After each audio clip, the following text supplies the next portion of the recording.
School রাস্তার বেহাল দশা, উদাসীন পূর্ত দপ্তর। গন্ডাচড়া ডিগ্রি কলেজ থেকে লক্ষ্মীপুর যাওয়ার রাস্তাটি দীর্ঘদিন ধরে বেহাল অবস্থা। বিশেষ করে কলেজ থেকে লক্ষ্মীপুর চৌমুহনী পর্যন্ত এই রাস্তার মাঝে রয়েছে বোধিচারিয়া স্কুল। বর্তমানে স্কুলের ছাত্রছাত্রীরা যানবাহন করে এই বেহাল রাস্তা ধরে যাতায়াত করতে ভীষণ সমস্যার সম্মুখীন হতে হচ্ছে। এদিকে বেহাল রাস্তা মেরামতের জন্য এলাকাবাসীরা বেশ কয়েকবার পূর্ত দপ্তরে জানিয়েও কাজ হচ্ছে না। এমতাবস্থায় জীবনের ঝুঁকি নিয়ে ছাত্রছাত্রীদের স্কুলে আসা যাওয়া করতে হয়। বর্ষার এই মুহূর্তে রাস্তা সংস্কার করা না হলে রাস্তা আরও মারাত্মক আকার ধারণ করবে।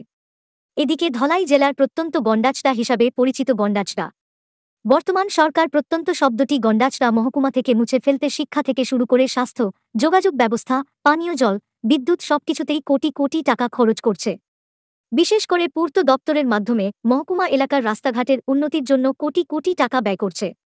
তবু অতীতে রাস্তাঘাট যে তিমিরে ছিল, বর্তমানে একই অবস্থা। শুধু মাঝপথে নেতাদের চলছে কমিশন বাণিজ্য, আর একাংশ ঠিকাদার পূর্ত আধিকারিকদের সাথে নিয়ে 2 নাম্বারি 3 নাম্বারি ভাবে রাস্তার কাজ করে মোটা অঙ্কের বিল হাতিয়ে নিচ্ছে। মহকুমার সচেতন মহলের বক্তব্য, যতক্ষণ না পর্যন্ত পূর্তকর্তাদের মন মানসিকতার পরিবর্তন না হচ্ছে, ততক্ষণ পর্যন্ত রাস্তাঘাটের কোনো পরিবর্তন হবে না। এখন দেখার সরকার এইসব পূর্তকর্তা বাবুদের বিরুদ্ধে কি ব্যবস্থা গ্রহণ করে, তার দিকে তাকিয়ে আছেন মহকুমার সাধারণ মানুষ। আমরা যে এখানে যে বডিসারি স্কুল যে রুট, বিশেষ করে আপনার দেখেন এই গন্ডাচড়া ডিগ্রি কলেজ হইতে এই লক্ষ্মীপুর চৌমুহনী পর্যন্ত যে রাস্তাটা একদম প্রবলেম, অসুবিধা। ছাত্ররা